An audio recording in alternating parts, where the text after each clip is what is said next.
Dalam setiap peradaban yang besar, selalu ada kisah yang tersembunyi di balik masa kejayaannya. Kisah tentang harapan, pengorbanan, dan juga pilihan yang menentukan masa depan. Tanah Jawa bukan hanya saksi dari kemegahan, tapi juga saksi dari perpecahan yang pernah mengoyak satu darah yang sama. Dan ketika konflik tak lagi membawa arti, lahirlah sebuah jalan baru. Jalan yang tak ditempuh menggunakan pedang, melainkan dengan keberanian hati. Pada abad ke-9 Masehi, di tanah Jawa yang subur dan penuh berkah, berdiri sebuah kerajaan besar yang pernah bersatu. Kerajaan Mataram kuno. Namun, kerajaan yang agung ini kemudian terpecah menjadi dua kekuatan besar yang saling berseteru selama bertahun-tahun. Kedua dinasti ini, meski berasal dari nenek moyang yang sama, telah bermusuhan terlalu lama.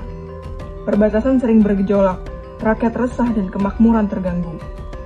Di utara, dinasti Shailendra berdiri sebagai para penguasa Buddha yang membangun Candi Borobudur yang megah. Rakyatnya hidup dengan tentram dengan ajaran Buddha tentang kasih sayang dan kebijaksanaan. Sedang di selatan, dinasti Sanjaya diisi oleh keturunan raja-raja Hindu yang perkasa. Mereka membangun Prambanan yang menjulang. Para kesatrianya gagah dan berani, serta rakyatnya hidup dalam tradisi Hindu yang kuat.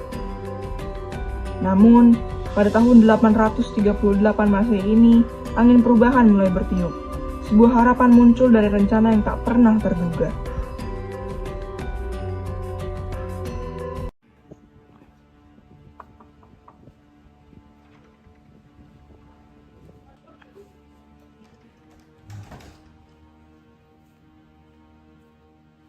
Mohon ampun Paduka.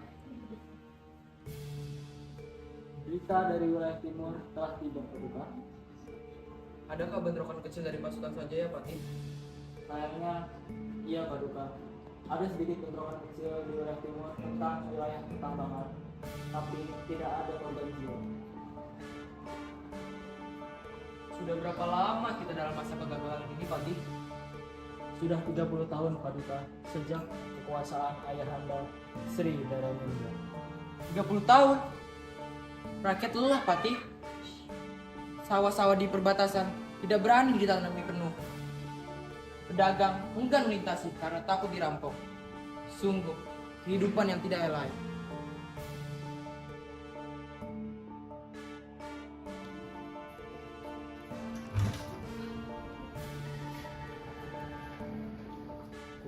Ayahanda, kami mendengar kabar ada permasalahan lagi di perbatasan kita. Duduklah anakku, kita akan membicarakan tentang masa depan kerajaan ini. Ayahanda, mengapa kita tidak selesaikan masalah ini dengan kekuatan kita? Lihatlah Borobudur anakku. Apakah dia dibuat dengan kekerasan?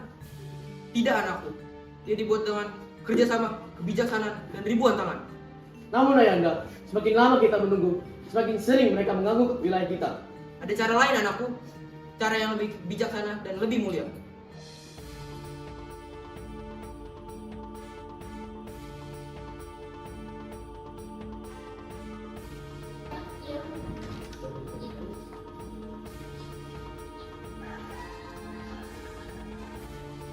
Maaf mengganggu perbincangan Ayahanda, tetapi hamba mendengar perbincangan dari luar.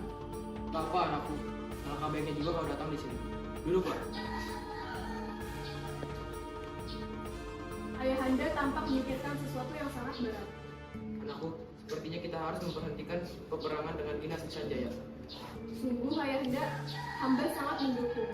Hamba seringkali melihat rakyat di perbatasan penuh dengan ketakutan. Itu tidak adil bagi mereka. Mudah sekali kau berbicara seperti itu, adik. Tetapi bagaimana caranya? Mereka tidak akan mudah mempercayai kita. Ada apa, Bu Sendok? Masuklah. Maafkan hamba Paduka, hamba membawa sesuatu yang mungkin penting. Apa itu, Bu Sendok? Paduka, hamba baru saja mempelajari lontar ini. Di dalamnya tertulis penyatuan dua dinasti besar di bumi Mataram. Di lontar ini dikatakan bahwa ketika matahari dan bulan tampak dalam langit yang sama, maka kejayaan Mataram akan tiba. Ikatan suci dua darah mulia. Apa maksud dari ikatan suci itu? Apa itu mengisyaratkan? Ya anakku, pernikahan. Ikatan antara dinasti Shailendra dan dinasti Sanjaya demi masa depan Mataram kita. Apa? Pramodani akan menikah dengan musuh kita? Tidak, aku menentangnya. Bukan musuh, Kakanda. Mereka itu saudara kita yang tadi berpisah.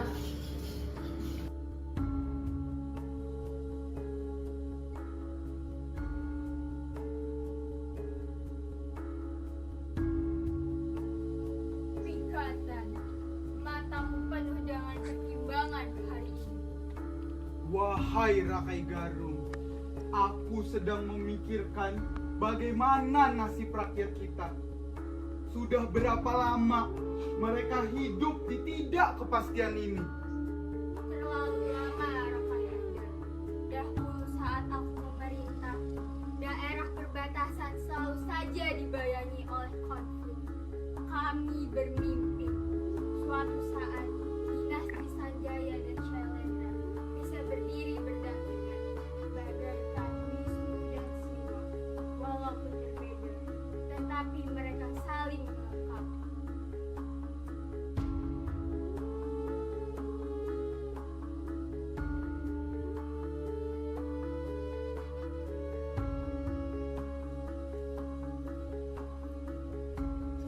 Yang mulia, ada utusan penting dari keraton Shailendra. Utusan, untuk apa mereka datang ke sini? Dikatakan mereka membawa surat penting menyangkut perjanjian perdamaian yang mulia. Bawa ke pendopo. Baik yang mulia.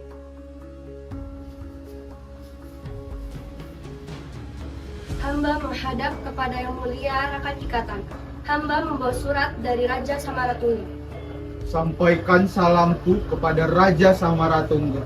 Apa maksud beliau mengirimkan surat ini untuk kita? Paduka mengutus surat perdamaian dengan menginisiasikan pernikahan Putri Pramodawardhani dengan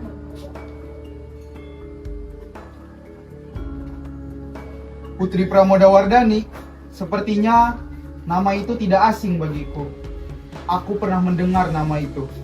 Beliau adalah putri yang sangat cantik, bijaksana, dan dermawan.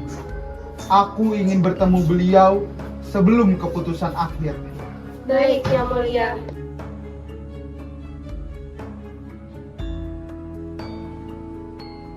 Dan perasaanmu, Tuan Putri, sebentar lagi adalah hari yang sangat istimewa bagimu. Betul, Dayang. Meski aku sedikit sangat takut karena aku harus menikah dengan seseorang yang tak pernah ku kenal sebelumnya. Aku juga kadang suka gugup, tapi aku memiliki penuh harapan. Aku memikirkan bagaimana nasib para rakyat-rakyatku yang lebih dahulu. Pramodawardhani! Kita harus bicara. Boleh kau tinggalkan kami berdua, Dayang? Baik, Tuan. Permisi, Tuan. Adik, apakah kau yakin dengan keputusan ini? Bagaimana jika ini hanya akal-akalan mereka untuk melemahkan kerajaan kita? Tentu saja yakin. Mengapa kau berpikir sedemikian rupa? Coba pikirkan ini. Selama ini, mereka adalah musuh kita. Mengapa mereka tiba-tiba mengajukan perdamaian dengan kita? Kakanda, tidak semua orang berpikir terus untuk berperang. Siapa tahu juga mereka ingin mengalahkan perdamaian ini. Kau ini terlalu polos, adik. Kau juga terlalu curiga, Kakanda. Coba kau pikir dari sudut pandang yang lain. Apa salahnya kita menerima suatu perdamaian? Ah!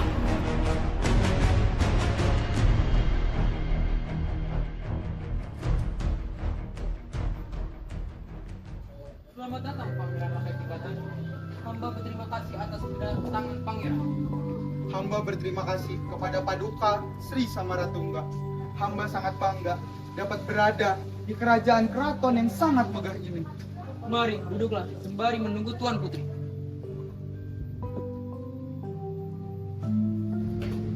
Pramodawardhani,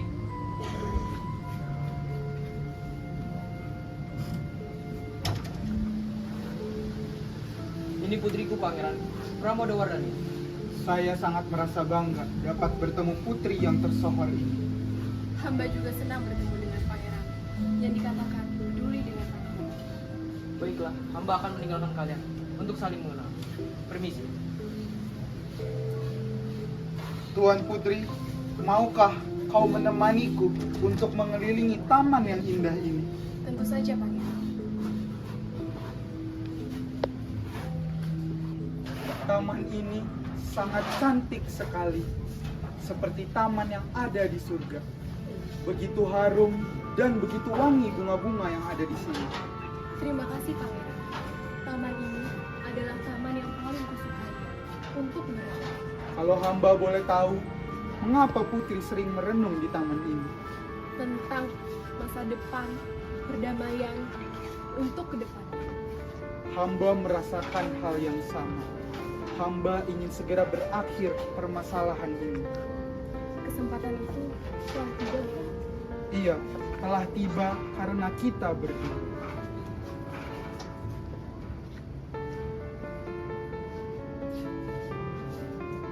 Tuan Putri, hari ini kau terlihat begitu cantik, seperti dewi yang turun dari kayangan.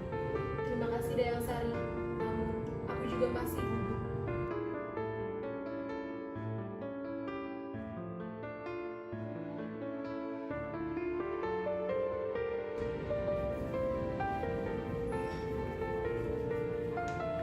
Tuan Putri, semua rakyat sudah berkumpul di alun-alun.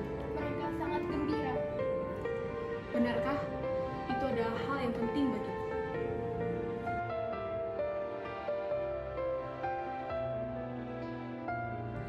Kami izin pamit mendorong Putri.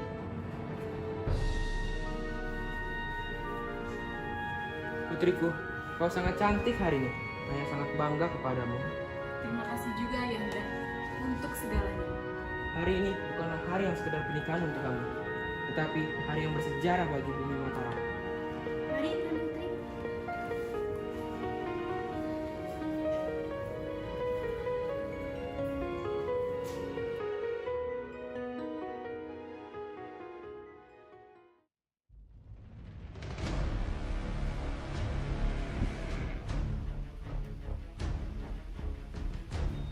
Ayanda, ada yang ingin sampaikan.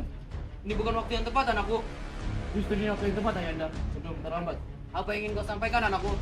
Ayanda, cuma mendengar dari mata-mata bahwa dinasti Sanjaya akan berkhianat setelah pernikahan ini.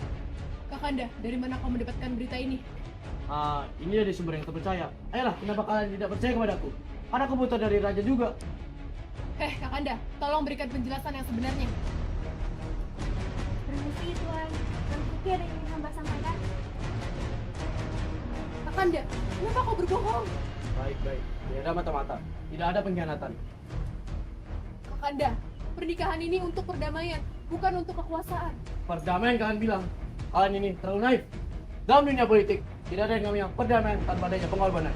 Dan kali ini, hidupku terkorbankan. Bala Putra Dewa, dengarkan ayah Anda. Tahta bukanlah warisan yang bisa dipaksakan. Raja sejati adalah orang yang dipilih oleh rakyat dan disetujui oleh leluhur. Kalau begitu, aku tidak akan hidup di dalam penghinaan ini. Dan aku tidak akan hidup dalam bayang-bayang orang lain. Aku akan meninggalkan kerajaan ini.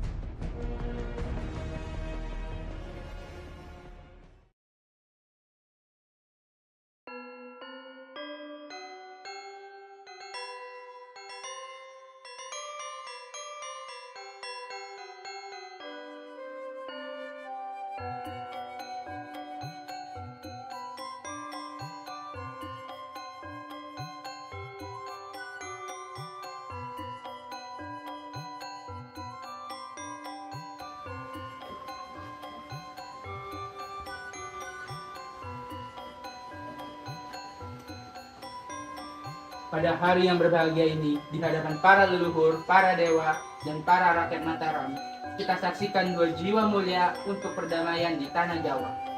Pangeran Rakai Pikatan dari dinasti Sanjaya, bersediakah pangeran untuk menikah dengan Putri Pramadawardhani dari dinasti Shailendra untuk menjadikan istri melalui ikatan suci?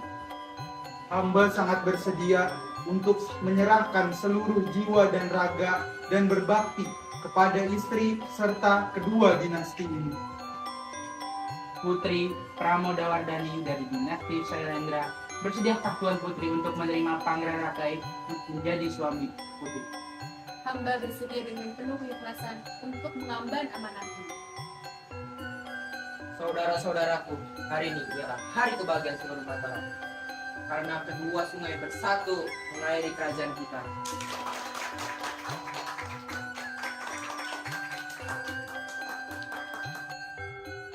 Pada malam ini, Pramodawardhani memilih jalan persatuan. Mereka meyakini bahwa cinta dan kebijaksanaan dapat mengalahkan dendam turun-temurun. Pernikahan mereka bukan hanya tentang menyatukan dua hati, namun menyatukan dua dinasti yang sudah lama berpisah dan dua peradaban, yaitu Hindu dan juga Buddha. Dari persatuan mereka, lahirlah era keemasan Mataram. Candi-candi megah bermunculan, perdagangan berkembang, dan rakyat hidup dengan tentram. Mereka membuktikan bahwa perbedaan bukanlah penghalang, tetapi sebuah kekayaan. Namun, waktu demi waktu, Balaputra Dewa membangun kerajaan maritim terbesar di Asia Tenggara, yaitu Kerajaan Sriwijaya. Armada lautnya menguasai Selat Malaka. Perdagangan dari Cina dan India harus membayar hutang padanya. Ia membuktikan kegagalan di suatu tempat bisa menjadi awal kesuksesan di bidang lain. Ketiga jiwa memilih jalan yang berbeda. Ada yang memilih memaafkan dan bersatu, dan ada juga yang memilih pergi dan membangun yang baru. Pelajaran dari kisah ini adalah tidak hanya ada satu jalan menuju kebesaran, namun memiliki banyak jalan. Yang ada adalah ketulusan dari panggilan di dalam hati, keberanian dalam memilih jalan baru, dan kebijaksanaan dalam menghormati pilihan orang lain. Dan inilah kisah Kalandharma, kisah tentang waktu yang mengubah segalanya, dan kebajikan yang mengubah waktu.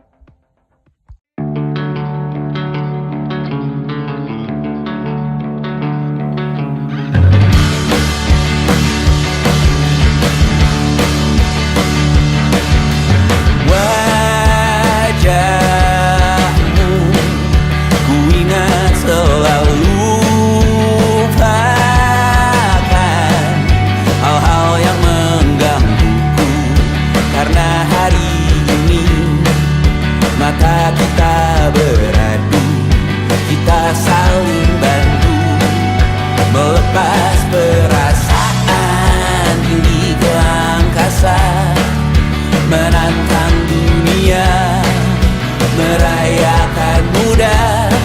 Untuk 1 jam saja kita hampir mati, dan kau selamatkan aku, dan ku menyelamatkanmu.